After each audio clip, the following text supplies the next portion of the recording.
আপনারা এতগুলো মানুষ দরুদ সালামের আওয়াজ নাই, সমস্যা কি? অসুস্থতা না কৃপণতা?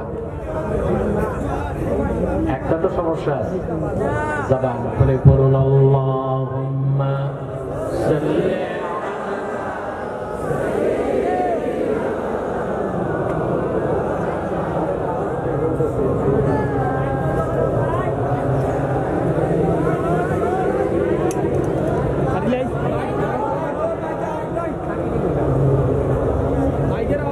मेरा दिल तड़प रहा है, मेरा जल रहा है सीना, ये दवा वही मिलेगी, मुझे ले चलो मदीना। अल्लाहुम्मा सल्ली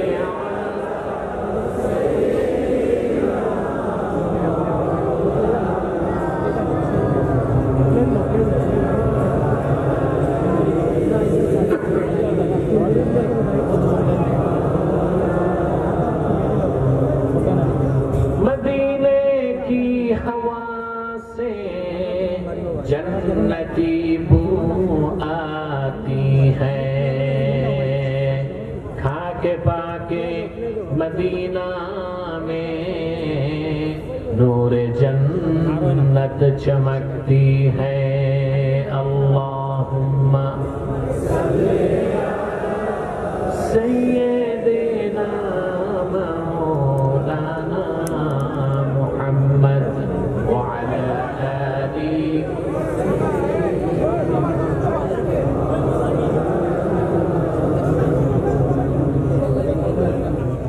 मुहम्मदुन रसूलुल्लाह सल्लल्लाहु अलैहि वसल्लम खतमल्लाहु बिहिन नबुव्वा व हकमन ला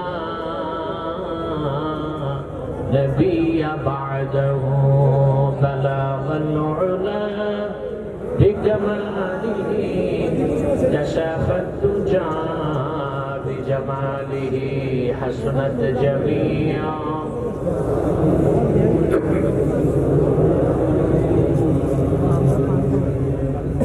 ঐতিহ্যবাহী ইনসানিয়াত ট্রাস্ট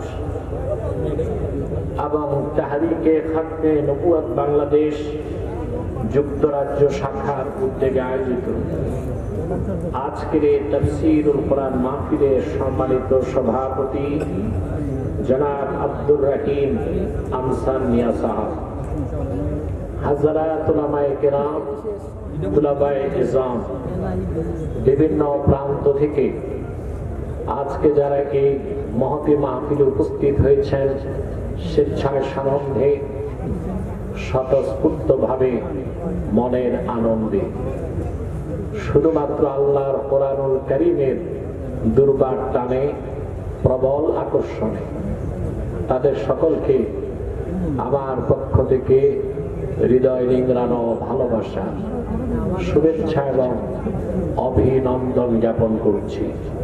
সবটুকু শুকরিয়া আল্লাহ সুবহানাহু ওয়া তাআলার জন্য, যিনি আজকের বরকতপূর্ণ মাহফিলে আমাদেরকে আসার বসার তৌফিক মেহেরবানি করে ভিক্ষা দান করেছেন। সেজন্য আসুন আমরা সকলে একবার অবনত চিত্তে হৃদয়ের আবেগ অনুভূতি উজাড় করে সমবেত কণ্ঠে রাতের নিস্তব্ধতা নীরবতা ভঙ্গ করে সিংহের মতো গর্জন করে একবার বলি আলহামদুলিল্লাহ।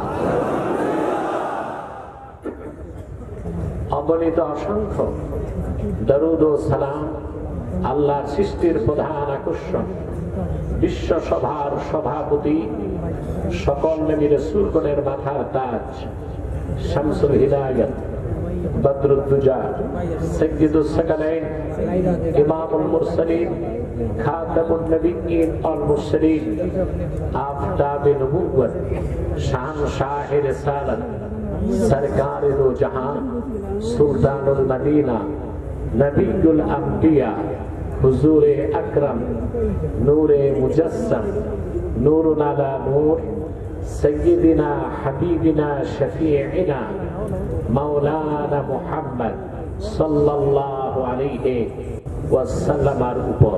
আল্লাহ পাক যাকে আজ থেকে প্রায় ১৫০০ বছর আগে প্রেরণ করেছেন, সর্বশ্রেষ্ঠ ও সর্বশেষ নবী ও রাসূল হিসেবে, যার পরে আজ পর্যন্ত পৃথিবীতে অবশ্যই কোন প্রকার নবী কিংবা রাসূল অবশ্যই আসে নাই, অবশ্যই এখনো নাই, অবশ্যই কিয়ামত পর্যন্ত আসবে না। সম্মানিত সুধী, মৌলভীবাজারের আজকের ঐতিহ্যবাহী মাহফিলে সে সন্ধ্যা থেকে বক্তব্য শুনে এসেছেন, আলহামদুলিল্লাহ। হলো না, পুরুষের কণ্ঠে বলেন আলহামদুলিল্লাহ। আমি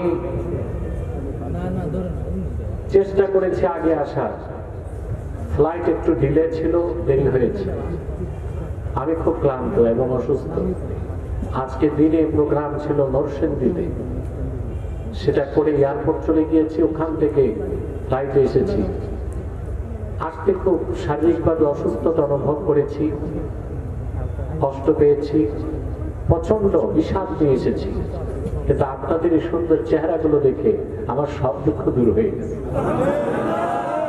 আলহামদুলিল্লাহ।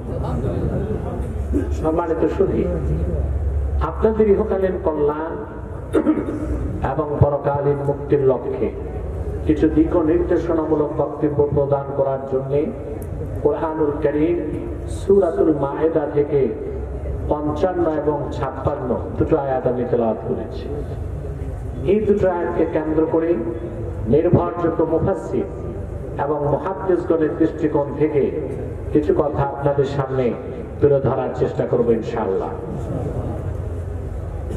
আলোচনার প্রারম্ভে একটি কথা জানা বললেই নয়, আমরা এখানে যারা এসেছি, আসার পেছনে পার্থিব, জাগতিক, আর্থিক কিংবা রাজনৈতিক কোনো স্বার্থ আমাদের নেই, আছে? আমরা শুধু এসেছি আল্লাহ তার হাবিবের রেজামন্দি হাসিল করার জন্য, ইহকালীন কল্যাণ এবং পরকালীন মুক্তির পাথেয় সঞ্চয় করার জন্য। বলেন আলহামদুলিল্লাহ। মানুষ যখন কোরআন কারীম শোনার জন্য আসে, যতক্ষণ বসে থাকে তার অন্তর রোগ মুক্ত হয়, পবিত্র থেকে পবিত্র হতে থাকে। বলেন সুবহানাল্লাহ।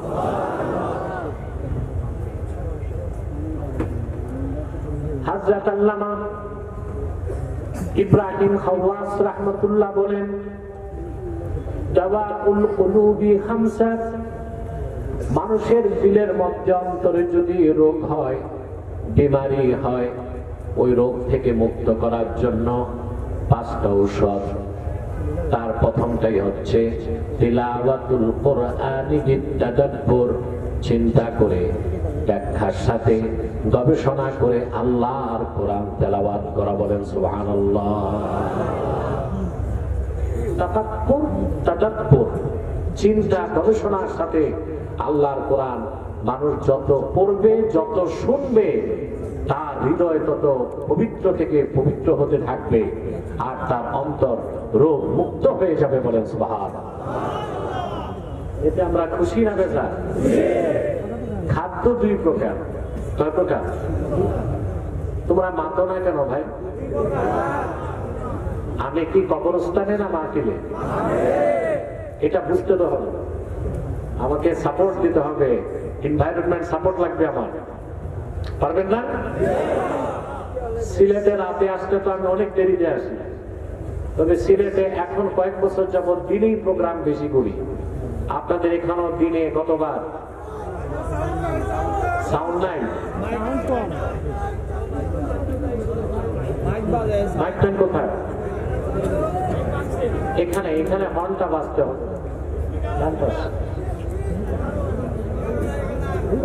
বসো বসো, হবে হবে, সব ঠিক হবে। এভাবে তোমরা যদি মিছিল করো তো মাইকটা তো পালাবে, তখন তো পুরাটাই যাবে। কোথাও কোথায় কোনো অসঙ্গতি দেখলে আমাকে বলবেন, আমি তাকে গাইড করবো ইনশাআল্লাহ। সম্মানিত শুধু কথা শুনতেছেন, মনোযোগ আছে তো? খাদ্য কয় প্রকার? গিযাউন তাকুমু বিহিল আবদান, এক প্রকার খাদ্য যা খেলে আমরা বেঁচে থাকি, স্বাস্থ্য ঠিক থাকে, দেহ ঠিক থাকে।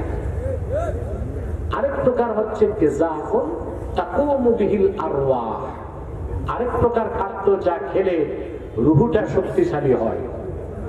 সুবহানাল্লাহ। মানুষের দেহ ঠিক রাখার জন্য মানুষের দেহকে আল্লাহ তৈরি করেছেন মাটি থেকে, সেজন্য দেহের খাদ্য আসে মাটি থেকে, ঠিক না? চাল ডাল গম আটা ময়দা যা খান শাক সবজি সব আসে মাটি থেকে, কিন্তু মানুষের রূহটা এসেছে আকাশ থেকে, রূহের খাদ্যটাও এসেছে আল্লাহর কাছ থেকে, লাওহে মাহফুজ থেকে। দেহটা মাটি থেকে, দেহের খাদ্যটাও মাটি থেকে, রূহটা আসমান থেকে, ঠিক না? রূহের খাদ্যটাও এসেছে আসমান থেকে, লাওহে মাহফুজ থেকে, বলেন সুবহানাল্লাহ। তো কোরআন কারীমের তাআল্লুক মাআল কোরআন, কোরআন কারীমের সাথে কারো সম্পর্ক যত বাড়বে তার হৃদয় নূর থেকে নূরে মুনাওয়ার হতে থাকবে, বলেন সুবহানাল্লাহ। আমরা যে আসতে পেরেছি আল্লাহর কোরআনের সংস্পর্শে, এতে আমরা খুশি না বেজার? বেজার শুধু শয়তান, শয়তানও বেজার, তার চেলা চামুন্ডারও বেজার। অবশ্য শয়তানের চেলা চামুন্ডার সংখ্যা এখন কমে গেছে, সেজন্য মাহফিলগুলোতে আর বাধা আসে না। তাতে অনুমান করা যায় শয়তানের চেলা চামুন্ডার সংখ্যা আনুপাতিক হারে কমে গেছে, ঠিক না? আগে আপনারা দেখেছেন ডিজে পার্টিতে বাধা ছিল না, বৈশাখী মেলায় বাধা ছিল না,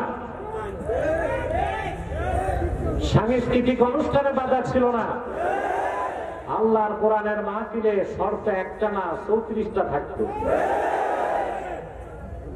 আর সেই অভিশাপ থেকে আল্লাহ তাআলা বাংলাদেশকে মুক্ত করেছেন, বলেন আলহামদুলিল্লাহ। এরকম অভিশাপ যেন বাংলাদেশে আর কখনো না হয়, সেজন্য ইসলাম কঠিন ঐক্য ধারণ করে এমন এক বাংলাদেশ করতে হবে, যেই আগামীর বাংলাদেশ হবে ইসলামের বাংলাদেশ, আল কোরআনের বাংলাদেশ, আলেম ওলামা পীর মাশায়েখদের নেতৃত্বের বাংলাদেশ। আমাদের তো এইটাই বয়ান, প্রত্যেক দল তো বয়ান দিছে, আমাদের বয়ান কি? আমাদের ইসলাম পন্থীদের এটাই বয়ান, আমরা চাই এক নতুন বাংলাদেশ। আমরা এমন এক বাংলাদেশ চাই যেখানে ইসলামের স্বার্থ রক্ষা করা হবে। আমরা এমন এক বাংলাদেশ চাই যেখানে মুসলমানদের দাবিগুলো মেনে নেওয়া হবে। আমরা এমন এক বাংলাদেশ চাই বিশ্ব মানচিত্রে যেই দেশ দুনিয়ার কোন আগ্রাসনকে ভয় পাবে না।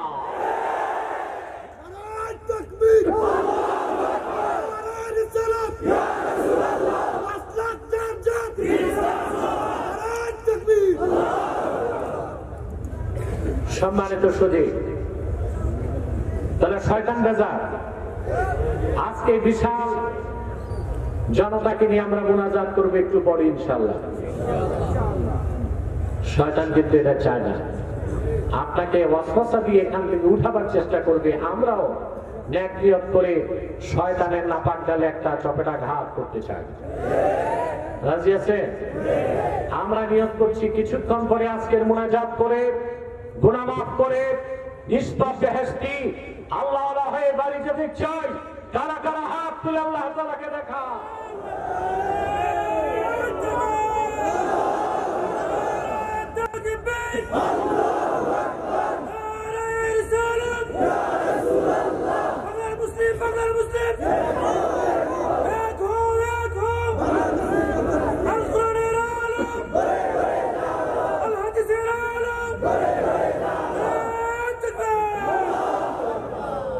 সম্মানিত সুধী, আমি মূল আলোচনায় প্রবেশ করছি। আমার সঙ্গে আপনারাও পড়বেন, যেন প্রতিটা বাক্যের, প্রতিটি শব্দের, প্রতিটি অক্ষরের নূর আমাদের অন্তরে যেন বিকশিত হয়ে যায়। বলেন আল্লাহুম্মা আমিন। আউযু বিল্লাহি মিনাশ শাইতানির রাজীম। বিসমিল্লাহির রাহমানির রাহিম। ইন্নামা ওয়ালিয়্যুকুমুল্লাহু ওয়া রাসূলুহু والذين آمنوا الذين يقيمون الصلاة ويؤتون الزكاة وهم راكعون ومن يتول الله ورسوله والذين آمنوا فإن حزب الله هم الغالبون। আল্লাহ তাআলা বলেন, ইন্নামা ওয়ালিয়্যুকুমুল্লাহু ওয়া রাসূলুহু। মুমিনগণ, নিশ্চয় তোমাদের অভিভাবক হচ্ছেন আল্লাহ এবং আল্লাহর রাসূল নবীজি মুহাম্মদ মুস্তাফা সাল্লাল্লাহু আলাইহি ওয়াসাল্লাম। ওয়াল্লাযীনা আমানু, এবং ঈমানদারগণ। কেমন ঈমানদার? আল্লাযীনা ইউকিমুনাস সালাহ, যারা নামাজকে প্রতিষ্ঠা করে, ওয়া ইউতুনাজ যাকাত, যাকাত আদায় করে, ওয়া হুম রাকিউন, এই অবস্থায় যে তারা নামাজে থাকে। সুবহানাল্লাহ। নামাজে থাকা অবস্থায় তারা যাকাত আদায় করে। ইমাম ফখরুদ্দিন রাজির মতে ওয়া হুম রাকিউন আল্লাহ হাল হিসেবে নাজিল এখানে বয়ান করেছেন, অর্থাৎ তারা নামাজ পড়ে, যাকাত দেয়, নামাজে থেকে। বলেন সুবহানাল্লাহ। কিংবা অন্য মুফাসসিররা ব্যাখ্যা করেছেন ওয়া হুম রাকিউন মানে তারা বিনয়ের সাথে নামাজ আদায় করে। ومن يتول الله ورسوله والذين آمنوا فإن حزب الله هم الغالبون। আর যে ব্যক্তি মহান আল্লাহকে মালিক হিসেবে স্বীকার করে, গ্রহণ করে, তার হাবিব মুহাম্মদ সাল্লাল্লাহু আলাইহি ওয়াসাল্লাম ওনাকে মহান নেতা হিসেবে বিশ্বাস করে এবং মুমিনদেরকে বন্ধুরূপে গ্রহণ করে। সুবহানাল্লাহ। ফাইন্না হিজবাল্লাহি হুমুল গালিবুন, তারাই হিজবুল্লাহ, তারাই আল্লাহর দল। আর নিশ্চিত আল্লাহর দলে যারা, তারা বিজয় লাভ করবে। বলেন সুবহানাল্লাহ। কথাগুলো আমরা ধারাবাহিকভাবে শুনবো ইনশাআল্লাহ, পারবো না? সূরা মাইদার ৫৫ এবং ৫৬ দুটো আয়াত কেন নাযিল হলো? দুইটা বর্ণনা পাওয়া যায়। কয়টা বর্ণনা? প্রথম বর্ণনাটি বর্ণনা করেছেন কুরতুবী, ইমাম কুরতুবী। ইবনে কাসিরও বর্ণনা করেছেন। ইহুদিদের মধ্যে সবচেয়ে বড় আলেম ছিল মদিনাতুল মুনাওয়ারাতে আব্দুল্লাহ ইবনে সালাম রাদিয়াল্লাহু তাআলা। নাম শুনেছেন না? কথা বলেন। অনেক বড় আলেম ছিলেন ইহুদি ধর্মের। তিনি আল্লাহর হাবিব সাল্লাল্লাহু আলাইহি ওয়াসাল্লামের কাছে এসে ঈমান এনে মুসলমান হয়ে গেলেন।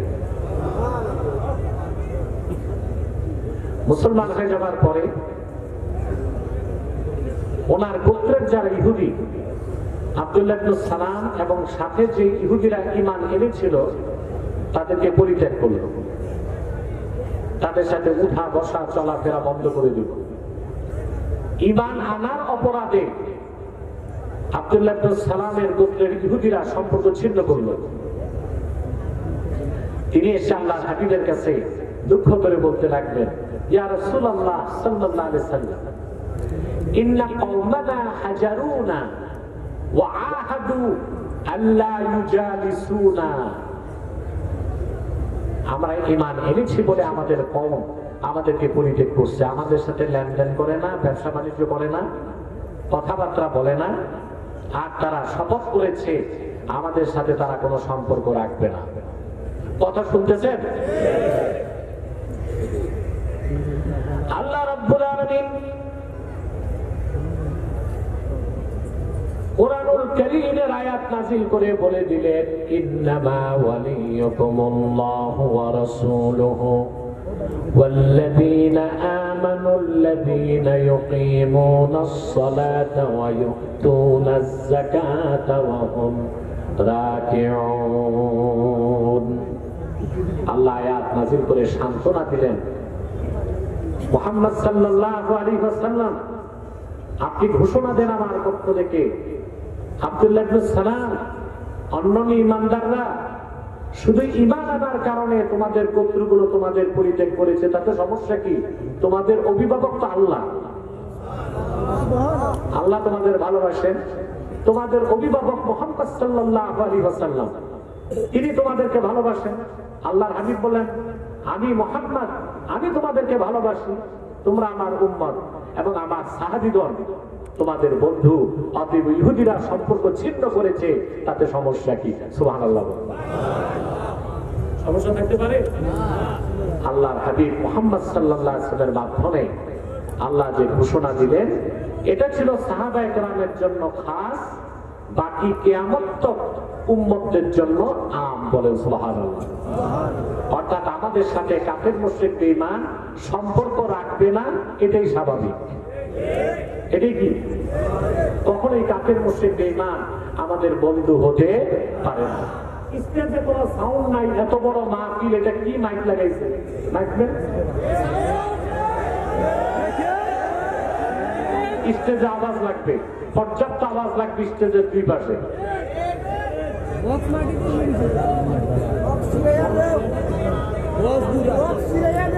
বসেন বসেন।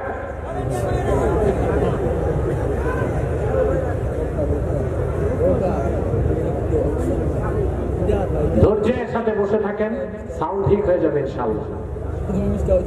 সম্মানিত সুধী, তাহলে কাফের মুশরিক কখনোই আমাদের সাথে মুসলিমদের সাথে সুসম্পর্ক করতে পারে না।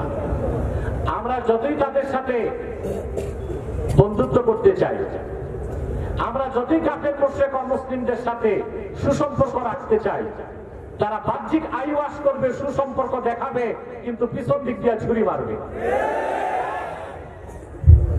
দেশ স্বাধীনের পর ৫৩টি বছর আমরা আমাদের পার্শ্ববর্তী ভারত থেকে কি আচরণ পেলাম? ৭২ থেকে ৭৫-এ তাদের বন্ধুরা যখন ক্ষমতায় ছিল, ফারাক্কায় বাড় দিয়ে বাংলাদেশকে পানি শূন্য করেছে। বাংলাদেশের সবগুলো পাট কলে পরিকল্পিতভাবে আগুন দিয়ে পাট শিল্পকে ধ্বংস করেছে। অন্যরা যখনই ক্ষমতায় গিয়েছে, লাগাতার হরতাল দিয়ে ভারতের রয়ের এজেন্টরা বাংলাদেশের শিল্প এবং ব্যবসাকে ধ্বংস করেছে। সীমান্তে হাজারো ফেন্সিডিল কোম্পানি দিয়ে ফেন্সিডিল তৈরি করে আমার যুব সমাজকে ধ্বংস করার চেষ্টা করেছে। বিগত 16টি বছর ভারতের দুর্ধর্ষ কুখ্যাত গোয়েন্দা সংস্থা রয়ের মদদে জালেম শক্তি অগণিত আলেমকে নির্যাতন করেছে, নিপীড়ন করেছে, ইস্তিমরার চালিয়েছে, বাংলাদেশের মানুষের মানবতাকে বুলন্ডিত করেছে। সেই হিন্দুস্তান বাংলাদেশের বন্ধু হতে পারে না।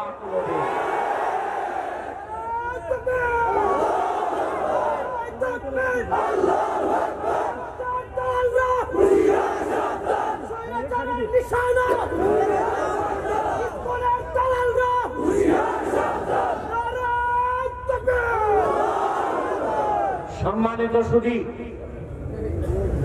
জালেমদেরকে বিতাড়িত করেছেন, কিন্তু জালেমদেরকে যারা লালন পালন করেছে তাদের সাথে সম্পর্ক করা যাবে না। ব্যবসায়িক সম্পর্ক হইতে পারে, বন্ধুত্বের সম্পর্ক হতে পারে না, ভাতৃপ্রতিম সম্পর্ক হতে পারে না। পারে? কাফের মুশরিক কখনো মুসলমানের ভালো চাইতে সম্পর্ক রাখতে এটা ভারত হোক, আমেরিকা হোক, ইসরায়েল হোক, ব্রিটেন হোক, কখনোই তারা মুসলিমদের ভালো চাইতে পারে না। ১,৫০০ বছর আগ থেকে আজ পর্যন্ত ইতিহাস এটাই আমাদেরকে বারবার প্রমাণ দেয়। এবার শানে নজুল আরেকটা এসেছে, সেটা শোনাচ্ছি। ইমাম রাজি তাফসীর কবীরে, কুরতুবী তার তাফসীরে, ইবনে আবি সাউদ তার তাফসীরে, বাহরুল মুহিতে অসংখ্য তাফসীরের কিতাবে হাদিসটি এসেছে এবং হাদিসটিকে ইমাম জালালউদ্দিন সুয়ুতী রাহমাতুল্লাহ আল হাবিবিল ফাতাওয়া কিতাবের মধ্যে উল্লেখ করেছেন। শুনতেছেন? হযরত আলীর কাছে ভিক্ষা চাইলেন। হযরত আলী যে নামাজে এটা তার খেয়াল নেই। খেয়াল থাকলেও ভিক্ষুকদের অভ্যাসই হচ্ছে সময় বুঝে না। এখন দেখেন না, হাত পেতে বসে থাকে, ও আর দেখে না একে অ্যাম্বুলেন্সে রুগী আছে না গাড়িতে কোনো দুলামি আছে, হাত পেতে। হাদিস সাক্ষ্য দেয়, তাফসীরের কিতাব সাক্ষ্য দেয়, হযরত আলী ছিলেন নামাজের মধ্যে, ফানাজা আলীউন খাতিমাহু ফাআতাহু, হযরত আলী রাদিয়াল্লাহু তাআলা আনহু সঙ্গে সঙ্গে তার আংটিটা খুলে ভিক্ষুককে আল্লাহর রাজি খুশির জন্য দান করে দিলেন। নামাজে থেকে আল্লাহর সন্তুষ্টির জন্য হযরত আলীর এতটুকু দানকে আল্লাহ এত খুশি হয়ে গেলেন, সঙ্গে সঙ্গে আয়াত নাজিল করে দিলেন, ইন্নামা ওয়ালিয়ুকুমুল্লাহু ওয়া রাসূলুহু والذين آمنوا الذين يقيمون الصلاة ويؤتون الزكاة وهم راكعون। কোরআনের আয়াত নাজিল করে আল্লাহ তাআলা বলে দিলেন, নিশ্চয়ই তোমাদের অভিভাবক হচ্ছেন আল্লাহ, নিশ্চয়ই তোমাদের অভিভাবক মুহাম্মদ সাল্লাল্লাহু আলাইহি ওয়াসাল্লাম এবং মুহাম্মদ সাল্লাল্লাহু আলাইহি ওয়াসাল্লামের সাহাবীগণের মধ্যে যারা নামাজ আদায় করে আর আমার খুশির জন্য নামাজে থেকে দান সদকা করে দেয়। বলেন সুবহানাল্লাহ। এটা দ্বিতীয় শানের নজুল, দ্বিতীয় বর্ণনা। হযরত আলী নামাজ ছেড়ে দান করছেন না নামাজে থেকে দান করছেন? কথা বলে না। এই জন্য আল্লাহ হাল হিসেবে উল্লেখ করেছেন, ওয়া ইউতুনাজ যাকাতা ওয়া হুম রাকিউন। সুবহানাল্লাহ। নামাজ আদায় করে আর নামাজে থেকে যাকাতও দিয়ে দেয়। সুবহানাল্লাহ। যেমন হযরতে আলী। বলেন সুবহানাল্লাহ। আয়াত থেকে আল্লাহর হাবিব বুঝতে পারলেন যে আমার একজন সাহাবী দান করেছে আর একজন সাহাবী গ্রহণ করছে। রাসূল কারীম সাল্লাল্লাহু আলাইহি সাল্লাম মসজিদ নববীতে খুঁজতেছেন এই লোক দুইজন কোথায়। আল্লাহর হাবিব দেখলেন মসজিদ নববীর দরজা থেকে এক ভিক্ষুক বেরিয়ে যাচ্ছে। আল্লাহর হাবিব তাকে জিজ্ঞেস করলেন, হাল আ'তাকা আহাদুন শাইআ, আমার কোন সাহাবীকে তোমার কিছু দান করছে নাকি? সুবহানাল্লাহ। ইমাম রাজি তাফসীর কবীরে নকল করেন, ফাআশারা ইলা আলীইন ফাকালা যাকার রাজুল ইয়া রাসূলুল্লাহ। হযরত আলীর নামাজ তখনও শেষ হয় নাই, ভিক্ষুক তখনও বেরিয়ে যায় নাই, কোরআনের আয়াত তো নাজিল হয়ে গেল। ভিক্ষুক দেখায় দিলেন, ইয়া রাসূলুল্লাহ সাল্লাল্লাহু আলাইহি সাল্লাম, ওই যে আপনার মেয়ে ফাতেমার স্বামী আলী নামাজ পড়ছে, নামাজে আমি তার কাছে ভিক্ষা চেয়েছি, নামাজ শেষ করার আগেই তিনি আমার তার আংটি খুলে দান করে দিয়েছেন। আমি শানে নজুল দুইটাই আপনাদেরকে শোনালাম, কথা বুঝতেছেন? তবে অধিক সংখ্যক তাফসীরে দ্বিতীয় শানে নজুলটাই আমি পেয়েছি, সেটা হচ্ছে এখানে আল্লাহর হাবিবের সাহাবীদের কথাই আল্লাহ তুলে ধরেছেন, বিশেষ করে হযরত আলীর কথা। বলেন সুবহানাল্লাহ। আলীর কথা। হযরত আলী যে আমাদের অভিভাবক সন্দেহ আছে? সাহাবায়ে কেরামের মধ্যে জুজই কুল্লি ফজিলত সবচেয়ে বেশি মর্যাদা হযরত আবু বকরের, তারপরে মর্যাদা হযরত ওমর, তারপরে হযরত ওসমান, তারপরে হযরতে আলী। কিন্তু জুজই ফজিলতের দিক দিয়া হযরত আলীর মর্যাদা অনেক বেশি একটা ক্ষেত্রে, সেটা হচ্ছে রাসূলুল্লাহর সাহাবীগণের মধ্যে আল্লাহর হাবিবের নূরের কদম থেকে ইলমে মারিফতের সবচেয়ে বড় খনি হযরত আলী অর্জন করেছেন। বলেন সুবহানাল্লাহ। জন্য একটি নয়, দুইটি নয়, 127টি তরিকার গোড়া হযরত আলী। সুবহানাল্লাহ। কতটা? 127টা তরিকা হযরত আলী পর্যন্ত পৌঁছেছে। ইলমে মারিফাতের নূর সারা দুনিয়ায় হযরত আলীর মাধ্যমে আল্লাহ তাআলা ছড়াই দিয়েছেন, বলে সুবহানাল্লাহ। এই জন্য হযরত আলী হচ্ছেন আমাদের অভিভাবক। তাছাড়াও কেবল তরিকতের জগতে বলেন সুবহানাল্লাহ।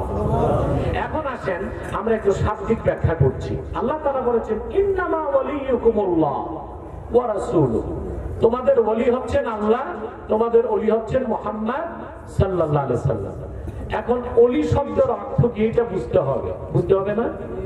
আমরা ওলি বলতে মনে করি সব পীর সাহেব ওলি, এটা মনে করি না? কথা বলেন। যিনি পিরালি করে আর যার মুরিদ আছে ওনাকে আমরা মনে করি কি ওলি, আর আমরা নিজেদেরকে ওলি মনে, কথা বলে না, ওলি মনে আসলে ওলিদেরকে যতটুকু ভক্তি করি আমরা নিজেরা ওলি হওয়ার চেষ্টা যদি 10 ভাগের 1 ভাগ করতাম, আমরা প্রত্যেক ইমানদার আল্লাহ তাআলার এক একজন ওলি হয়ে যেতে পারতাম, ঠিক না? ওলি শব্দের 3টা অর্থ, কয়টা? যেটা বলেন ওলি শব্দের একটা অর্থ সাহায্যকারী, একটা অর্থ কি? আল্লাহ রাব্বুল আলামিন বলেন ইন্না ওয়ালিয়াল্লাহুল্লাযী নাযালাল কিতাবা ওয়া হুয়া ইয়াতাওয়াল্লাস সালিহিন। ইন্না ওয়ালিয়াল্লাহ, নিশ্চয় আমার ওলি হচ্ছেন আল্লাহ।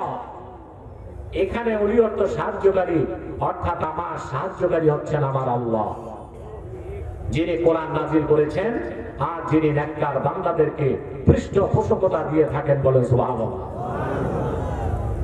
ওলি শব্দের আরেকটা অর্থ হচ্ছে অভিভাবক। আরেকটা অর্থ কি? যেটা বলেন এখানে ওলি অর্থ অভিভাবক। ওলি শব্দের আরেকটা অর্থ হচ্ছে মুহিব্বুন, বন্ধু। কি? যেমন আল্লাহ তাআলা বলেন কোরআন কারীমে আলা ইন্না আউলিয়া আল্লাহি লা খাউফুন আলাইহিম ওয়া লা হুম ইয়াহজানুন আল্লাযীনা আমানু ওয়া কানু ইয়াত্তাকুন। আল্লাহ রাব্বুল আলামিন বলেন নিশ্চয়ই যারা আল্লাহর ওলি তাদের কোনো ভয় নাই, তাদের কোনো চিন্তা নাই। সুবহানাল্লাহ বলবেন না? মানুষের ভয় আর চিন্তা আছে কিনা? কথা বলেন। আপনাদের আছে? মুমিন তো কোনো ভয় থাকতে পারে না, মুমিন কাউকে ভয় পেতে পারে না আল্লাহকে ছাড়া। মুমিনের কোনো চিন্তাও থাকতে পারে না, কারণ সে জানে দুনিয়াতে যা সে কম পাবে আখিরাতে বহুগুণ বেশি পাবে। কিন্তু পৃথিবীতে যারা সুপার পাওয়ার, সম্পদের অভাব নাই, অস্ত্রের অভাব নাই, টাকার অভাব নাই, সব আছে, কিন্তু ওদের যত আছে তত ভয় আছে, তত চিন্তাও আছে। আপনারা তো বাংলাদেশের গরিব মানুষ, ডাল ভাত খেয়ে সুখেই আছেন, কিন্তু আমেরিকা, ইউরোপ সর্বক্ষণ থার্ড ওয়ার্ল্ড ওয়ার, তৃতীয় বিশ্বযুদ্ধের চিন্তায় ওদের ঘুম তো হারাম হয়ে যাচ্ছে। হারাম হচ্ছে না?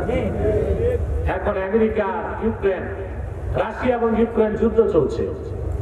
যে কোনো সময় এটা third world war, nuclear attack, পারমাণবিক যুদ্ধের রূপ নিতে পারে। আর এর জন্য রাশিয়া দায়ী থাকবে না, দায়ী হবে আমেরিকা। এই পৃথিবীতে যত জায়গায় অশান্তি হচ্ছে, বিশৃঙ্খলা হচ্ছে, রক্তপাত হচ্ছে, জেনোসাইড হচ্ছে, গণহত্যা হচ্ছে, কি ইসরায়েলে, ফিলিস্তিনে, সিরিয়াতে, আফগানিস্তানে আর ওইদিকে ইউক্রেনে, তার সব কিছুর পিছনে পশ্চিমাদের সাম্রাজ্যবাদ দায়ী। নেতৃত্বে আমেরিকা, নেতৃত্বে আমেরিকা। ওর কাজই হচ্ছে যুদ্ধ লাগাও আর অস্ত্র বেচো, যুদ্ধ লাগাও। পৃথিবীতে 100টা অস্ত্র কোম্পানির 51টাই আমেরিকা। দেশ আছে 200 প্রায়, অস্ত্র কোম্পানি কয়টা? 101টা। তার মধ্যে 51টাই কোথায়? আমেরিকাতে। তার মধ্যে দুনিয়ার সবচেয়ে বড় অস্ত্র কোম্পানি লকহিড মার্টিন সহ সেরা সেরা অস্ত্র কোম্পানিগুলো আমেরিকাতে। ওদের মূল আয় হচ্ছে অস্ত্র ব্যবসা। তো পৃথিবীতে যদি যুদ্ধই না থাকে তো অস্ত্র বেচবে কার কাছে? এই জন্য আমেরিকাতে এই যে স্টেট ডিপার্টমেন্ট, এরপর র্যান্ড কর্পোরেশন, এদের কাজই হচ্ছে বিভিন্ন রাষ্ট্রে যুদ্ধ লাগানো আর অস্ত্র বিক্রি করে আমেরিকার ব্যবসাকে চাঙ্গা রাখা। এজন্য সন্ত্রাসের বিরুদ্ধে যুদ্ধের কথা যুক্তরাষ্ট্রের মুখে শোভা পায় না, চোরের মার বড় বলা হয়ে যায়, ঠিক কিনা? কিন্তু ওরা ভয়তে আছে, ওরা চিন্তায় আছে যে কোনো সময় আমেরিকা এবং রাশিয়ার মধ্যে পারমাণবিক যুদ্ধ হতে পারে। আমরা চিন্তা করি কারণ আমরা মহান আল্লাহকে বিশ্বাস করি, আমাদের হৃদয়ে ঈমান লালন করি, আখিরাতকে আমরা বিশ্বাস করি। আমরা জানি আল্লাহর দ্বীনের পথে ঈমান নিয়ে যদি মৃত্যুবরণ করি শাহাদাত নসিব হবে, আর যদি বিজয় লাভ করি গনিমত পাবো, সম্মান পাবো, মর্যাদা পাবো। বলেন সুবহানাল্লাহ।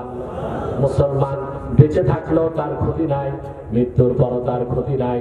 এই জন্য আল্লাহর ওলিদের কোনো ভয় নাই, কোনো চিন্তা নাই। বলেন সুবহানাল্লাহ। এখন আল্লাহর ওলি কারা? আল্লাহ 63 নম্বর আয়াতে বলে দেন, আল্লাযীনা আমানু ওয়া কানু ইয়াত্তাকুন। ওই সব লোক আল্লাহর ওলি যারা ঈমান এনেছে আর আল্লাহকে ভয় করে হৃদয় থেকে মুত্তাকি হয়ে গেছে। বলেন সুবহানাল্লাহ। এই আয়াতের ব্যাখ্যায় ইবনে কাসির লেখেন, মান কানা মুমিনান তাকিয়া কানা লিল্লাহি ওয়ালিয়া। মুহাম্মদ সাল্লাল্লাহু আলাইহি ওয়াসাল্লামের প্রত্যেক সেই উম্মত যার ঈমান আছে আর তাকওয়া আছে, সে লোকটাই আল্লাহর কাছে ওলির মর্যাদা পেয়ে গেছে। বলেন সুবহানাল্লাহ। তাহলে ওলি শব্দের একটা অর্থ হচ্ছে সাহায্যকারী, ওলি শব্দের আরেকটা অর্থ হচ্ছে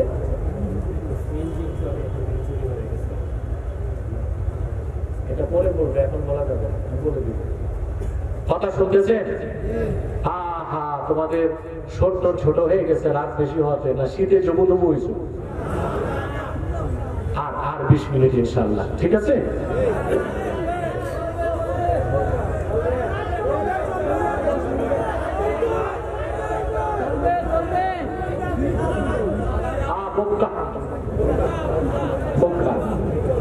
মাত্র না, কম মাত্র।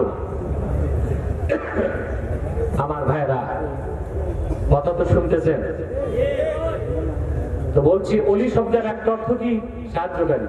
অলি শব্দের আরেকটা অর্থ মুহিব, বন্ধু। অলি শব্দের আরেক অর্থ অভিভাবক। বলেন সুবহানাল্লাহ। আল্লাহ তাআলা এখানে বলেন, ইন্নামা ওয়ালিয়্যুকুমুল্লাহু ওয়া রাসূলুহু। নিশ্চয় মুমিনগণ তোমাদের অভিভাবক হচ্ছেন আল্লাহ, তোমাদের অভিভাবক মুহাম্মদ সাল্লাল্লাহু আলাইহি ওয়াসাল্লাম। ওয়াল্লাযীনা আমানু, এবং ঈমানদারগণ তারা তোমাদের বন্ধু। মুহাম্মদ সাল্লাল্লাহু আলাইহি ওয়াসাল্লামের উম্মতের মধ্যে যারা খাঁটি ঈমানদার, নামাজ পড়ে, যাকাত দেয়, তাদেরকে নেতা বানাতে হবে। বলেন সুবহানাল্লাহ। তাদেরকে অভিভাবক বানাতে হবে, নতুবা আমাদের বিজয় কখনো আসবে না। কথা বুঝতেছেন? সমস্যা? আমার বসেন, আমাকে ডিস্টার্ব করবেন না স্টেজে কেউ। সম্মানিত সুধী, তাহলে এখানে আমরা যে শিক্ষাটা নেব আজকে, প্রথম শিক্ষা, আল্লাহ আমাদের অভিভাবক, মুহাম্মদ সাল্লাল্লাহু আলাইহি ওয়াসাল্লাম আমাদের অভিভাবক। আর মুহাম্মদ সাল্লাল্লাহু আলাইহি ওয়াসাল্লামের উম্মতের মধ্যে যারা ঈমানদার, নামাজি, যাকাত দেয়, তারা হবে আমাদের নেতা। আমাদের নেতা। আপনাকে এইভাবে নেতা নির্বাচন করতে পারেন? কথা বলেন। পারেন না তো? থোতায় কয়েকখান দাড়ি, মাথায় একখান টুপি, 2-4 রাকাত নামাজ পড়লে মনে করেন আপনি খাঁটি মুসলমান হয়ে গেছে। কিন্তু খোঁজ করলে দেখা যাবে তাবেদারি করতেছেন বেঈমান, মুনাফিক, কাফের, মুশরিক, সুদখোর, ঘুষখোর, দুর্নীতিবাজ, লম্পট, জেনাকার, জুয়াখোরদের তাবেদারি করতেছেন।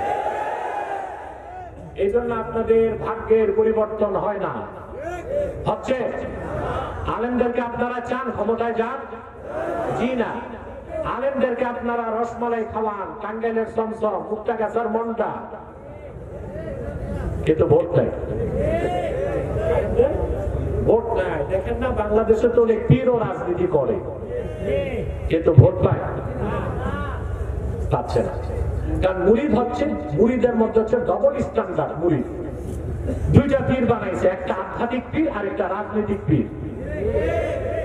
আধ্যাত্মিক পীর যে তারে দেয় নোট, আর রাজনৈতিক পীরের দেয় ভোট। বুঝলেন না এই কথা? যে হচ্ছে আধ্যাত্মিক পীর তারে কি দেয়? নোট দেয়। আর যে রাজনৈতিক পীর তারে ভোট দেয়। বলে পীর সাহেব বলে, পীর বাবা তুম নোট সে খুশ না হো, लीडर तुम वोट से खुश ना हो। এই মুনাফিকি যতদিন বাদ না দিবেন, বাংলাদেশের সরকার আসবে আর যাবে, ক্ষমতার পালাবদল হবে, কিন্তু বাংলাদেশের মানুষের ভাগ্যের কোনো পরিবর্তন হবে না, দেখে নিবেন মুসলমান। তাহলে ভাইয়েরা, মহান আল্লাহর খাঁটি বান্দা হতে হবে, আল্লাহকে মালিক বলে বিশ্বাস করে আল্লাহ হাবিব মুহাম্মদ সাল্লাল্লাহু আলাইহি সাল্লামের আশিক উম্মত হতে হবে। আর মুহাম্মদ সাল্লাল্লাহু আলাইহি সাল্লামের উম্মতের মধ্যে যারা ঈমানদার, 5 ওয়াক্ত নামাজ আদায় করে, যাকাত দেয়, শরীয়ত মোতাবেক চলে, তাদের নেতৃত্ব গ্রহণ করতে হবে। ঠিক কিনা বলেন? কথা বুঝতেছেন? তাদেরকে অভিভাবক বানাতে হবে, তাদেরকে নেতা বানাতে হবে, তাদের নেতৃত্ব গ্রহণ করতে হবে, তাদের অনুসরণ করতে হবে। এই ক্ষেত্রে আমরা বাংলাদেশের মুসলমান ব্যর্থতার পরিচয় দিয়েছি। আজ বাংলাদেশে 3 লক্ষের উপর মসজিদ আছে, 10,000-এর উপর মাদ্রাসা আছে, পীর মাশায়েখের অভাব নাই। আমি আগেও বলেছিলাম, সরকার জরিপ করে দেখছে বাংলাদেশে 1,98,000 পীর আছে, বড় পীর, ছোট পীর, মাঝারি পীর সব মিলায়া। কত আছে? 1,98,000 পীর বাংলাদেশে আছে। মুরিদের তো কোনো অভাব নাই। এই লাখ লাখ মসজিদ, হাজার হাজার মাদ্রাসা, আর এত মুসলমান আমরা থাকার পরেও দেশ স্বাধীনের 53 বছরও আল্লাহ শরীয়তের পক্ষে দ্বীন ইসলামের পক্ষে একটা আইন আমরা পাশ করতে পারি না। আমাদের ট্যাক্স, আমাদের ভ্যাট, আমাদের রক্ত পানি করা ঘামের পয়সায় যারা ক্ষমতায় যায় তারা জীবন যাপন করে, বিলাসবহুল গাড়িতে থাকে, বাংলো বাড়িতে থাকে, সরকারি সুবিধা নেয়, আমাদের রক্ত পানি করা ঘামের পয়সা। আর আমরা মুসলমান যখন দ্বীনের পক্ষে রাজপথে নামি, আমার রক্ত পানি করা ঘামের পয়সা কেনা বলে আমার সিনায় নিক্ষেপ করা হয়। আমাদেরকে এবার ঘুরে দাঁড়াতে হবে। আমি বহুবার বলেছি, বাংলাদেশে 50 বছরে যে চান্স এসেছে, আমরা যদি ওলামায়ে কেরাম ঐক্যবদ্ধ, আমাদের মধ্যে হিংসা থাকতে হবে। বড় দলগুলো মনে করবে আমরা তো গোছাই ফেলছি, আর কি, ছোটদেরকে বাদ দিবে না। ছোটরা কিন্তু ঠ্যাং ধরে রাখলে বড়রা কিছু করতে পারবে না। আমাদেরকে যদি বাংলাদেশে এইবার আমাদের হাত ছাড়া হয় সুযোগ, আগামী 50 বছরের সুযোগ আর আমাদের না আসতে পারে। সেজন্য আমি আগেও বলেছি, আজও বলছি, সিলেটের মুসলমান, আমাদের বাংলাদেশ ওলামায়ে কেরামের 2টা ঐক্য লাগবে, একটা রাজনৈতিক ঐক্য আর একটা অরাজনৈতিক ঐক্য। রাজনৈতিক ঐক্য আর অরাজনৈতিক ঐক্য, মাসলাক জাত দ্বীন ইসলাম সবার, এই স্লোগানকে সমুন্নত রেখে আমরা যদি এক হতে পারি, বাংলাদেশে ইসলামের পক্ষে যে অভ্যুত্থান হবে, ওই রকম অভ্যুত্থান পৃথিবীর মানুষ ইতিহাসে দেখে নাই। ঠিক কিনা? এটা আমরা সমস্যা করে ফেলি যে আমরা আমাদেরকে যারা নেতৃত্ব দিবে তাদেরকে চিন্তা আমরা ভুল করে থাকি। ঠিক কিনা বলে? ভুল করি না? তারা ইমানদার কিনা, তাদের আকীদা ঠিক আছে কিনা, শুধু দাড়ি চুটি জুব্বা কুর্তা দেখলেই হবে না, আকীদা সহি কিনা, আহলুস সুন্নাহ ওয়াল জামাতের আকীদায় বিশ্বাসী কিনা এটাও দেখতে হবে, নামাজ পড়ে কিনা এটা দেখতে হবে, যাকাত আদায় করে কিনা এটা দেখতে হবে, শরীয়ত মোতাবেক চলে কিনা এটা দেখতে হবে। এদিকে আমরা দেখি, কথা বলে না। তাহলে আপনি যাকে ইমাম বানাবেন, নেতা বানাবেন, তাকে আপনাকে যাচাই বাছাই করতে হবে। ঠিক কিনা বলে? অবশ্য আপনারা যাচাই বাছাই করেন মসজিদের ইমাম রাখতে গেলে। সার্কুলেশন দেয় 1 মাস, পত্রিকায় সার্কুলেশন, ইমাম রাখা হবে। কিরকম শর্ত হচ্ছে, হাফেজ, কারি, মুফতি, কামেল পাস, দাওরায়ে হাদিস, মাস্টার্স, অনার্স হলে ভালো, সুন্দর কণ্ঠ, হ্যাঁ এটাও থাকে।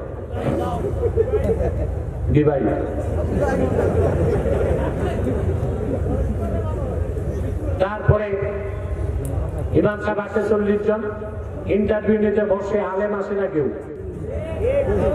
আল্লামা সভাপতি আর আল্লামা সেক্রেটারি।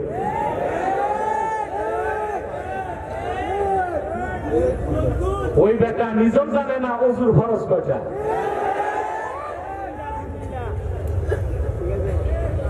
মূর্খ সভাপতি ইমামকে জিজ্ঞেস করে ওযুর ফরজ কয়টা? ইমাম সাহেব বলছে 4টা। ইমাম সাহেব জিজ্ঞেস করছে, সভাপতি তো মূর্খ মানুষ, যে বলেন তো আপনি গোসলের ফরজ কয়টা? 8টা। বলে এইটা কেন? ওযু ছোট, এটা 4টা, গোসল বড়, এটা তো 8টা হয়। এইরকম ওযুর ফরজ কয়টা, গোসলের ফরজ কয়টা যার জ্ঞান নাই, সে আলেমদের ইন্টারভিউ দেয়। ইমাম রাখার সময় দূরবীন দিয়ে খোঁজে কোনো খুঁত আছে কিনা। মসজিদে যে ইমামতি করে এটা ইমামতের সোকরা, ছোট নেতৃত্ব। দেশ আর রাষ্ট্রে যে নেতৃত্ব দেয় ওটা ইমামতের কোবরা, বড় নেতৃত্ব। ছোট নেতা তালাশ করতে দূরবীন লাগাও, আর দেশ ও জাতির নেতৃত্বে যাদেরকে পাঠাও তাদের ইমানটা ঠিক আছে কিনা তাও তো দেখো না তোমরা। অতএব বিপ্লব আর অভ্যুত্থান দিয়ে কি হবে? যেই সেই সেটআপ চেঞ্জ হবে, পলিসি চেঞ্জ না করলে দেশের কোনো ভবিষ্যৎ নাই। এখন চেঞ্জ হয়েছে সেটআপ, কি চেঞ্জ হয়েছে? আবার নতুন সেটআপ আসবে। কিন্তু আমরা যদি পলিসি নির্ধারণ করতে না পারি তাহলে বাংলাদেশের কোনো পরিবর্তন হবে না। আল্লাহর পবিত্র সত্তার কসম করে বলছি, আবার যারা আসবে যদি নীতি নির্ধারণ করা না হয়, শরীয়ত মোতাবেক দেশ চালানো না হয়, আবার দেশে চুরি হবে, খুন হবে, সন্ত্রাস হবে, সহিংসতা হবে, বাংলাদেশকে রক্ষা করা সম্ভব হবে না।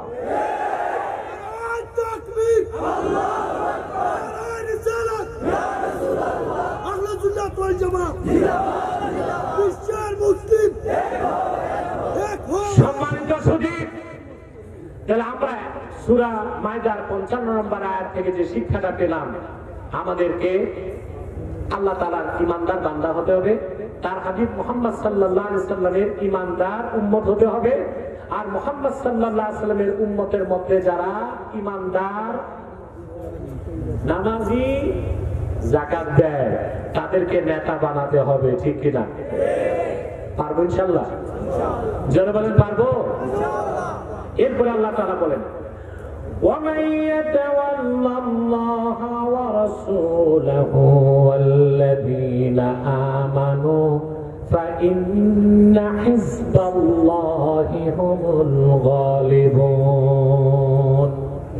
আর যারা মহান আল্লাহকে অভিভাবক হিসেবে গ্রহণ করবে, মুহাম্মদ সাল্লাল্লাহু আলাইহি সাল্লামকে অভিভাবক হিসেবে বিশ্বাস করবে, আর ইমানদার যারা তাদেরকে নেতা হিসেবে স্বীকৃতি দিবে, উম্মতে মুহাম্মদের ইমানদারদেরকে নেতা হিসেবে মেনে নিবে, আল্লাহ বলেন তারাই হিজবুল্লাহ, আল্লাহর দল।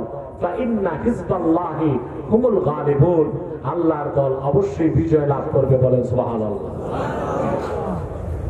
আপনি আল্লাহর দলভুক্ত হবেন আর আপনি কাফেরের হাতে মার খাবেন, এটা কোনোদিন হইতে পারে না। আবার বলছি, আপনি হিজবুল্লাহ হবেন, আল্লাহর দলভুক্ত হবেন, আর আপনি কাফের মুশরিকের হাতে মার খাবেন, এটা কোনোদিন হতে পারে না। যদি কাফের মুশরিকের হাতে মার খান তাহলে বুঝতে হবে আপনি হিজবুল্লাহ নয়, আপনি হিজবুশ শয়তান, শয়তানের দলে আছে। কার দলে আছে? কিন্তু যদি আপনি হিজবুল্লাহ, আল্লাহর দলভুক্ত হন, খাঁটি ইমানদার হন, কোরআন সুন্নাহর আলোকে ব্যক্তি জীবন, সমাজ জীবন, রাষ্ট্র জীবন চালান, অবশ্যই আল্লাহ সাহায্য করবেন। আল্লাহ বলেন, ইন তানসুরুল্লাহ ইয়ানসুরকুম ওয়া ইউসাব্বিত আকদামাকুম। যদি তোমরা মহান আল্লাহকে সাহায্য করো, তার মানে আল্লাহর দ্বীনকে সাহায্য করো, অবশ্যই আল্লাহ রাব্বুল আলামিন তোমাদেরকে সাহায্য করবেন, আর তোমাদের কদমকে আল্লাহ তাআলা দ্বীনের উপর অবিচল রাখবেন। বলেন সুবহানাল্লাহ।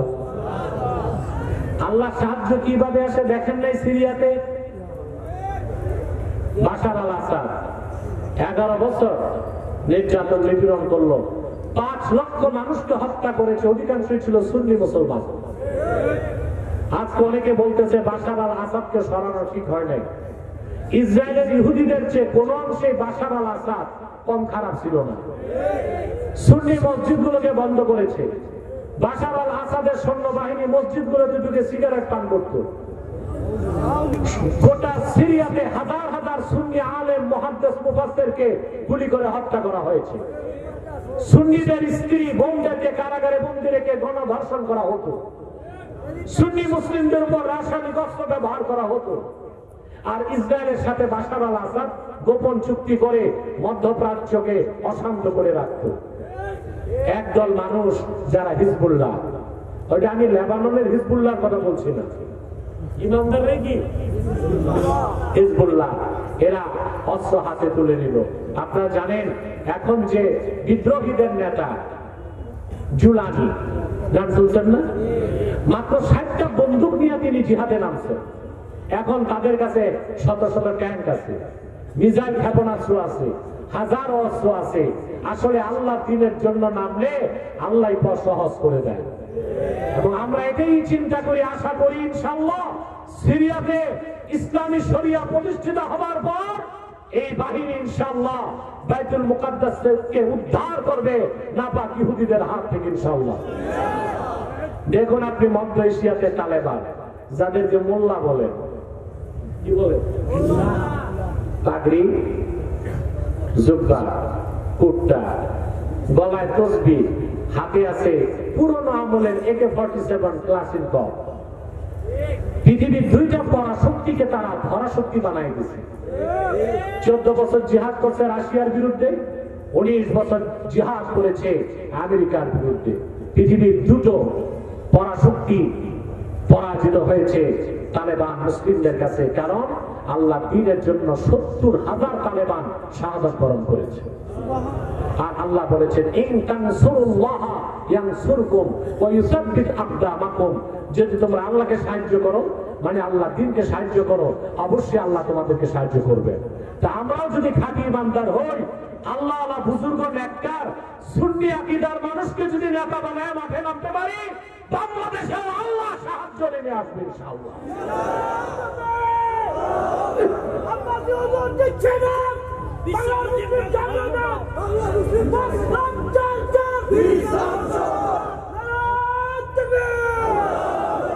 সম্মানিত সুধী, তাহলে আমরা হিজবুল্লাহ হব, কথা বলে না, আল্লাহর দলভুক্ত হব। তা প্রথমেই লাগবে কামেল ঈমান, তারপরে লাগবে সালাত এবং যাকাত, ঠিক না? শিরক এবং কুফর থেকে, বাতিল আকীদা থেকে মুক্ত হতে হবে। আর আমাদের সামাজিক ও রাজনৈতিক নেতৃত্বে উম্মতে মুহাম্মদীর মধ্যে যারা খাঁটি ঈমানদার তাদেরকে এগিয়ে দিতে হবে। তাহলে আমরা পরকালে মুক্তি পাবো, দুনিয়াতে কল্যাণ পাবো।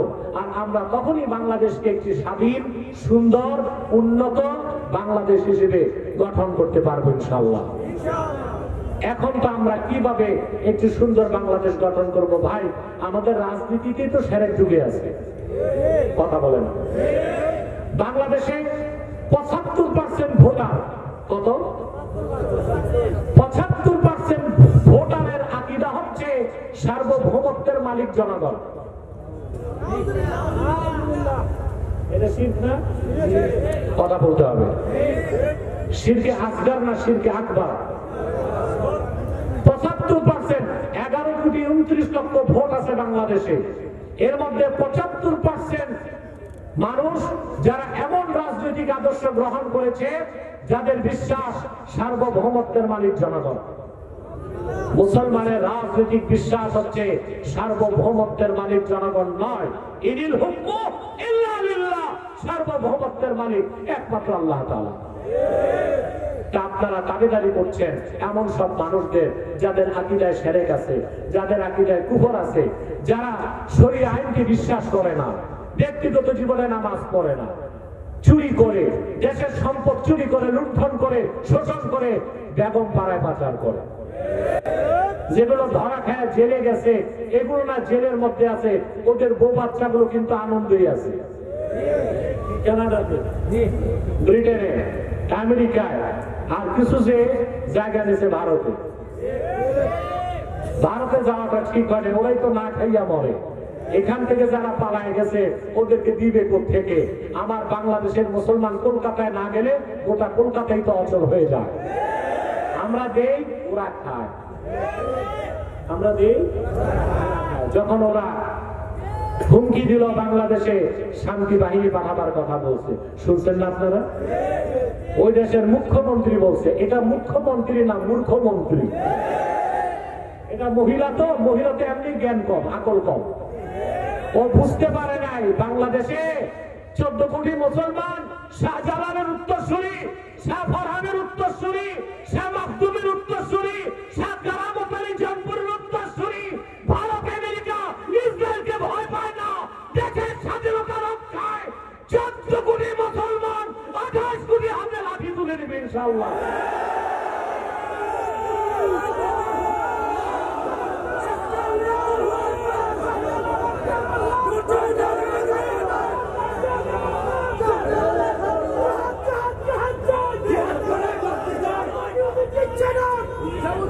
আমার ভাইরা সুস্পষ্ট অক্ষরে মনে রাখবেন, মুসলমান হচ্ছে লোহার বুট,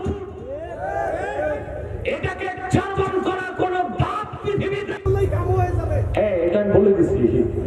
তো আমার বক্তব্যের পর দেখছেন আপনারা কলকাতায় ওদের কিছু সাংবাদিক আছে পাগল। তা আমি ভাবছিলাম একটা সাংবাদিকই পাগল, পরে দেখছি না যা আছে সবই পাগল। পশ্চিম বাংলায় সবগুলো চ্যানেল আমার বিরুদ্ধে নিউজ করছে, দেখছেন না আপনারা? খুব হইচই করছে। আমি সরকারকে পরামর্শ দিয়েছিলাম 3টা নীতি বাস্তবায়ন করতে। আমি বলেছিলাম লালমনিরহাটে এয়ারবেস করেন, ওরা আমাদের দিকে হাত বাড়াবে, আমরা চিকেন লেগ কেটে 7 সিস্টার আলাদা করে দেব। আমি বলেছি চায়নার সাথে প্রতিরক্ষা চুক্তি করেন, শত্রুকে বন্ধু বানান। আমি বলেছি আলু পেঁয়াজ নিম্নমানের ভারতীয় আলু পেঁয়াজ আমাদের দরকার নাই, অন্যান্য রাষ্ট্র থেকে বাণিজ্যিক সম্পর্ক করা হোক। আমার দেশের রুগী যাওয়া বন্ধ হয়েছে, কলকাতার ডাক্তাররা বসে বাংলাদেশের মানুষের সাথে ক্ষমা চাইতেছে, ওহে দেবতারা আসুন, আমরা 10% ডিসকাউন্টে ট্রিটমেন্ট করে দিব। মুসলমান আপনারা আপনাদের পলিসি নির্ধারণ করতে হবে, আপনারা কি করবেন। রাজনীতিবিদদের তো আমি আমার অবস্থান থেকে পরামর্শ দেই, কিন্তু সরকার আমাকে ডাকলে আমি একটু দূরে থাকি। কেন দূরে থাকি তারও একটা আমার ফিলোসফি আছে, সেটা হচ্ছে যে সরকার আমার কথা শুনবে এই গ্যারেন্টি যদি আমি পাই তো 70 বার তার দরজায় দৌড়ে যাব। এটা আমার কথা শুনবে না, আমাকে নিয়ে ট্যাগ মেরে দিবে, এটা আমি চাই। তাহলে দূর থেকে পরামর্শ দিব, সেটাই ভালো। 16 বছর আপনারা দেখেছেন বাংলাদেশের অনেক মৌলবী জালেমের দালালি করেছে, হালুয়া রুটির ভাগ নিতে করে নাই। এই মৌলবীরা কোথায়? ওদের আম্মাজান পালাইছে, সন্তানগুলোর খবর না। আম্মাজান গেছে স্বামীর বাড়ি,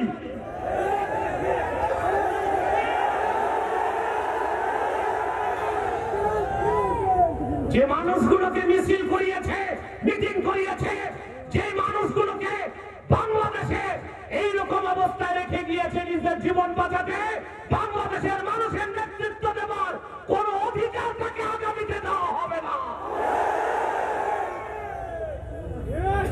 কর্মী রেখে এইভাবে পালায়, এক কাপড়ে, বিনা মেকআপে।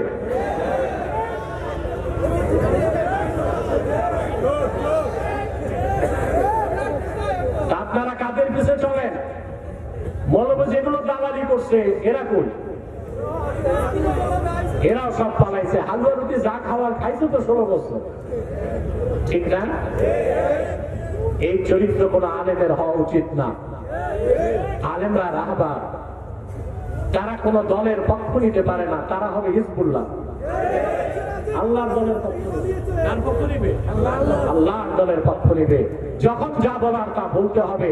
এখন আপনি যদি কারোর সাথে দহরম মহরম করে হালুয়া রুটির ভাগ পান, আপনি তো আর সত্য কথাটা বলতে পারবেন না। এই জন্য আমাকে ডাকলে আমি যাই না, আমাকে গ্যারেন্টি দিতে হবে, আমার পরামর্শ নিবে, সকাল সন্ধ্যা 70 বার আমি যাবো তাদের কাছে। আর যদি গ্যারেন্টি না পাই তো ওই যে কিছুদিন পর পর মৌলবী সাহেবদেরকে নিয়ে এখন যমুনাতে বসে, ওখানে চা পান খাওয়ার পর 2-4টা বুড়ি আওড়ায়া এসে এক এক নেতা চ্যানেলের সামনে কি হুঙ্কার দেয়। আমি এইটা বলছি, কি বলছেন বুঝা যাবে সামনে। কিন্তু আমি দূর থেকে পরামর্শ দিয়ে যাব ইনশাআল্লাহ, দেশের কল্যাণে, জাতির কল্যাণে। তাহলে ভাইয়েরা, আমরা 56 নম্বর আয়াত থেকে শিখলাম আমাদেরকে হিজবুল্লাহ হতে হবে। সুবহানাল্লাহ। হিজবুল্লাহ যারা আল্লাহর দল, তাদের কোনো ভৌগোলিক সীমানা নাই, সুবহানাল্লাহ। দলীয় কোনো প্রতীক নাই, দলীয় কোনো স্লোগান নাই, সুবহানাল্লাহ বলবেন না? 57টি মুসলিম রাষ্ট্রে যেখানে যত মুসলমান আছে খাঁটি ইমানদার, তারা সবাই হিজবুল্লাহ বলেন, সুবহানাল্লাহ। আমাদের প্রিন্সিপাল আইডেন্টিটি, আসল পরিচয় কি আমরা বাংলাদেশি? জি না। আমাদের প্রিন্সিপাল আইডেন্টিটি, মূল পরিচয় কি আমরা আমরা বাঙালি, বাংলাদেশি? কথা বলে না। জাতীয়তাবাদী, ধর্মনিরপেক্ষতাবাদী, সমাজবাদী? আমাদের প্রিন্সিপাল আইডেন্টিটি আমরা উম্মতে মুহাম্মদী মুসলমান। দুনিয়ার যেখানে মুমিন আছে সব এক দল, হিজবুল্লাহ। সুবহানাল্লাহ বলেন। হিজবুল্লাহ আল্লাহর দল বলেন, সুবহানাল্লাহ। এই পরিচয় আমাদের হৃদয়ে লালন করতে হবে। মোস্তফা কামাল পাশা আতাতুর্ক মুসলমানদের মধ্যে যে জাতীয়তাবাদের বিষবাষ্প ঢুকাই দিছে, এটা আমরা বিশ্বাস করি না। সে 57টা মুসলিম রাষ্ট্র, আজকে আমরা 57টা ভাগ হয়ে গেছি। ভৌগোলিক সীমানায় আমরা আমাদের জাতীয় পরিচয়কে সীমাবদ্ধ করেছি। মুসলমান হচ্ছে আল্লাহর দল, হিজবুল্লাহ। তাদের কোন ভৌগোলিক সীমানায় তাদের পরিচয়কে আটকানো যায় না। দুনিয়ার যেখানেই মুমিন আছে, সে যদি খাঁটি ইমানদার হয়, সে হিজবুল্লাহ, সে আল্লাহর দলভুক্ত বলেন, সুবহানাল্লাহ। পারবো হইতে?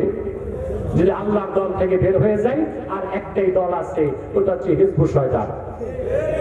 হিজবুল ওটা শয়তানের দল। শয়তানের দলে যাইয়া আমরা জাহান্নাম খরিদ করতে চাই না। রাজি আছেন? আল্লাহ আমাদেরকে কবুল করুন, মঞ্জুর করুন, বলুন আল্লাহুম্মা আমিন। সাদাকাল্লাহুল আযীম ওয়া সাদাকা রাসূলুহুন নবিয়ুল কারীম ওয়া নাহনু আলা যালিকা মিনাশ শাহিদিন ওয়াশ শাকিরিন ওয়া আলহামদুলিল্লাহি রাব্বিল আলামিন। ওয়াজ হয়ে গেছে, চলে যাবা।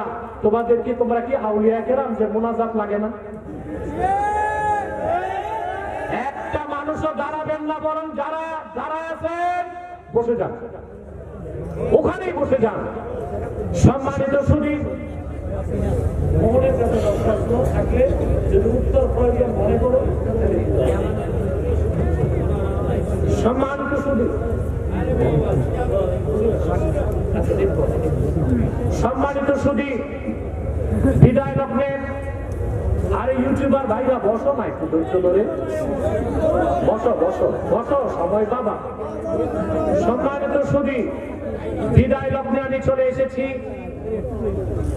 আজকের এই প্রোগ্রাম তাহরিকে খাতমে নবুয়ত বাংলাদেশ যুক্তরাজ্য শাখা এবং ইনসানিয়াত ট্রাস্টের উদ্যোগে, আপনারা জানেন, ঠিক না? তাহরিকে খাতমে নবুয়ত বাংলাদেশ, এটার মূল মিশন কি আপনারা জানেন? ইসলামের সুমহান স্বার্থ রক্ষায় গোটা দেশের মানুষকে ঐক্যবদ্ধ করা, ঠিক না? এবং মুসলমানদের মৌলিক দাবিগুলো আদায়ে জাতিকে মাঠে নামানো, আর বাংলাদেশের স্বাধীনতাকে আগ্রাসন মুক্ত রাখা। তোমরা ডিস্টার্ব করছো ভাই, বসো, বসো, 1 সেকেন্ডে বসো, 1 সেকেন্ডে বসে যাও। সম্মানিত সুধী, কথাগুলো শুনতেছেন? 3টা স্বার্থে আমরা এক হয়ে যাবো। রাজি আছেন? কে কমি, কে আলিয়া, কার গোল টুপি, কার লম্বা টুপি, এগুলো আমরা দেখবো না। 3টা স্বার্থে এক হয়ে যাব। তবে আমার মাসলাক আমার থাকবে। কিয়ামত তক শুধু ওয়াজ করলো, আমার মাসলাক আমি ছাড়বো না। তোমার মাসলাক তোমারই থাকবে, কিয়ামত তক আমি বুঝাইলেও তুমি ছাড়বা না। কিন্তু 3টা স্বার্থে আমরা এক হয়ে যাব। ইসলামের সুমহান স্বার্থ রক্ষায় আমরা ঐক্যবদ্ধ হয়ে যাব। মুসলমানদের মৌলিক দাবিগুলো আদায়ে আমরা ঐক্যবদ্ধ হয়ে যাব। আর বাংলাদেশের স্বাধীনতা রক্ষায় আমরা এক থাকবো। আমাদের এই 3টি স্বার্থের বিরুদ্ধে বাংলাদেশে কাজ করতেছে 3টি অমুসলিম সম্প্রদায়। তার মধ্যে সবচেয়ে জঘন্য হচ্ছে কুখ্যাত কাদিয়ানী সম্প্রদায়। নিঃসন্দেহে তারা কাফের এবং অমুসলিম। তাদেরকে যারা কাফের বলবে না, তারাও কাফের। কারণ তারা আল্লাহর আখিরি নবী মুহাম্মদ সাল্লাল্লাহু আলাইহি সাল্লামকে আল্লাহ শেষ নবী হিসেবে বিশ্বাস করে না। চিল্লায় বলেন নাউজুবিল্লাহ। সেজন্য তারা কি? জোরে বলেন, তারা কি? তাদেরকে যারা কাফের বলবে না তারা কি? মানুষকে ধোঁকা দিতে তারা মুসলমানদের মতো দাড়ি রাখে, চুপি লাগায়, মুসলমানদের মতো নাম রাখে। তাই বলি কি তারা মুসলমান হবে? নাম রাখলে কেউ যদি মুসলমান হতে পারত তো রবীন্দ্রনাথ ঠাকুরের চেয়ে বড় মুসলমান কে হইতে? সে কি মুসলিম ছিল না অমুসলিম? নাম রাখলে মুসলমান হওয়া যায়? চুপি লাগাইলে ভারত পার্লামেন্টে কংগ্রেসের এমপিরা লম্বা সাদা চুপি লাগায়, ওরা কি মুসলমান হবে না হিন্দুই থাকবে? নাম রাখলে মুসলমান হওয়া যায়? এক শয়তান বোতলে পেশাব করে উপরে নাম লেখছে শরবত, ওটা কি শরবত হবে? ভিতরে কি তদ্রুপ কাদিয়ানীরা কাফের এবং অমুসলিম। আব্দুল আউয়াল, আব্দুল সামাদ, মুবাশশির আলী, কবির চৌধুরী, গওহর রেজভী, শাহরিয়ার কবির আর নিঝুম মজুমদার না, এইসব নাম রাখার দ্বারা তারা মুসলমান হতে পারে না। আমার ভাইয়েরা, আমার বন্ধুরা, আমার আল্লাহ ও নূর নবীজি আমার মুহাম্মদ মুস্তাফা সাল্লাল্লাহু আলাইহি সাল্লামের ইসলাম ও কোরআনের হাজার হাজার হাজার বছর পরে বর্তমান ভারতের কুখ্যাত পাঞ্জাবের কুখ্যাত গুরুদাসপুরের কুখ্যাত কাদিয়ানে ইংরেজ আমলে এক শয়তান নিজকে নবী দাবি করছে। চিল্লায় বলেন নাউজুবিল্লাহ। শয়তানটার নাম রেখেছিল তার বাপ মির্জা গোলাম আহমদ কাদিয়ানি। সাবধান, তাকে গোলাম আহমদ বলা যাবে না, কারণ গোলাম আহমদ অর্থ আহমদ এর গোলাম। কোন কাফের কোনদিনও গোলাম আহমদ এর গোলাম হতে পারে না। আর কাদিয়ানের কাযযাব ছিল শেষ দরজার কুখ্যাত কাফের, সে গোলাম আহমদ এর গোলাম ছিল না, সে ছিল কুখ্যাত শয়তানের কুখ্যাত গোলাম। কাদিয়ানের কাযযাব মিথ্যা নবুয়তের দাবিদার মির্জা গোলাম শয়তান কাদিয়ানির উপর গজব এসেছে 1908 সালে। যখন গজব এসেছে, কাদিয়ানের কাযযাব মিথ্যা নবুয়তের দাবিদার ইংরেজদের পা চাটা গোলাম মির্জা গোলাম শয়তান কাদিয়ানি 1908 সালে ধ্বংস হয়ে কুখ্যাত জাহান্নামের কুখ্যাত কুকুরে পরিণত হয়েছে। তার অনুসারীরাও ধ্বংস হয়েছে। বর্তমানে কিছু কাদিয়ানি বাংলাদেশে আছে। ইতিমধ্যেই তারা 100 সেন্টার করে ফেলেছে।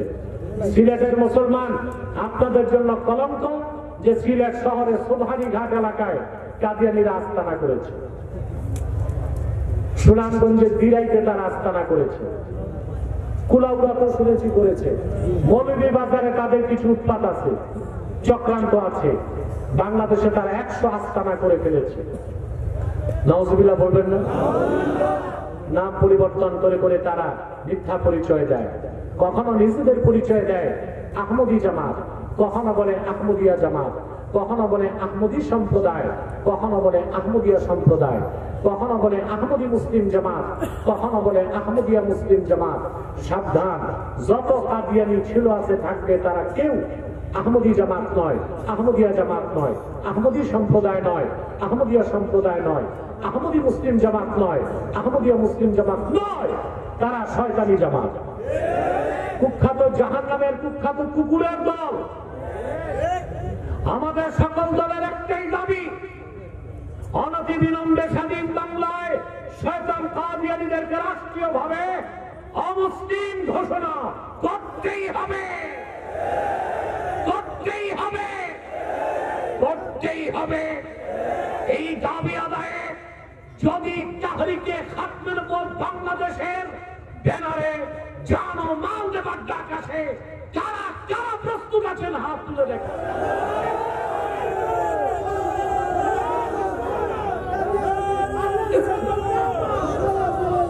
সম্মানিত সুধী, কাদিয়ানীদেরকে অর্থনৈতিক সহযোগিতা করবেন না? করবেন? করেন আপনারা? জি করেন। প্রাণ কোম্পানির যত জিনিস তাদের, সেজান কোম্পানির জুস তাদের, আর FL এর পণ্যগুলো তাদের, প্রথম আলো, ডেইলি স্টার, কালের কণ্ঠেগুলো তাদের। এগুলো ধরবেন না, কিনবেন না, বেচবেন না। মনে থাকবে, আরেকটি অমুসলিম সম্প্রদায় আমাদের 3টা স্বার্থের বিরুদ্ধে কাজ করছে। সেটা হচ্ছে ইসাই জামাত, খ্রিস্টানদের একটা গোপন সংগঠন।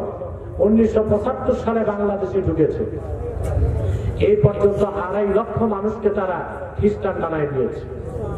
এই ইসাই জামাতের ব্যাপারে আপনাদের সাবধান থাকতে হবে। রাজি আছেন?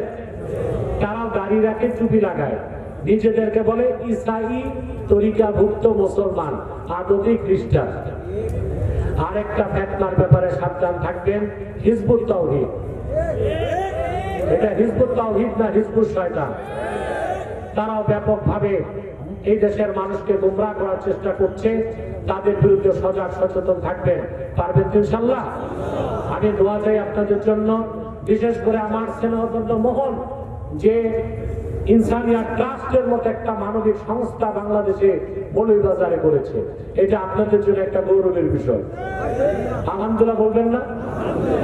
মৌলভীবাজার থেকে অত্যাধুনিক অ্যাম্বুলেন্সে তাৎক্ষণিক ট্রিটমেন্টের জন্য ঢাকায় নিয়ে যাবার যে ব্যবস্থা ইনসানিয়া ট্রাস্ট করেছে, মোহন এই উদ্যোগটা নিয়েছে, আমার মনে হয় বাংলাদেশে অন্যান্য জেলায় সরকারি ব্যবস্থাপনায়ও এইরকম সুযোগ রোগীদেরকে দেওয়া হয় না।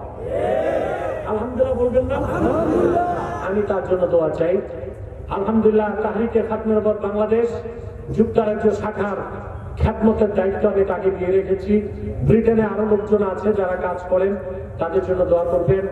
মৌলভীবাজার জেলা কমিটির জন্য দোয়া করবেন আমাদের, এবং আরো অনেকেই আছেন যারা আমাদের অন্যান্য থানা থেকে এসেছে আজকের মাহফিলে, তাদের জন্য দোয়া করবেন।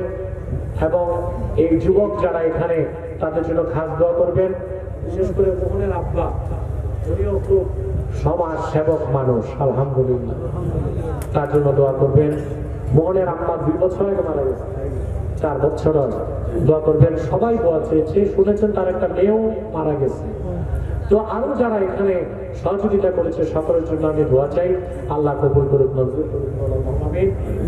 কয়েকটা প্রশ্নের উত্তর দিয়ে দিই।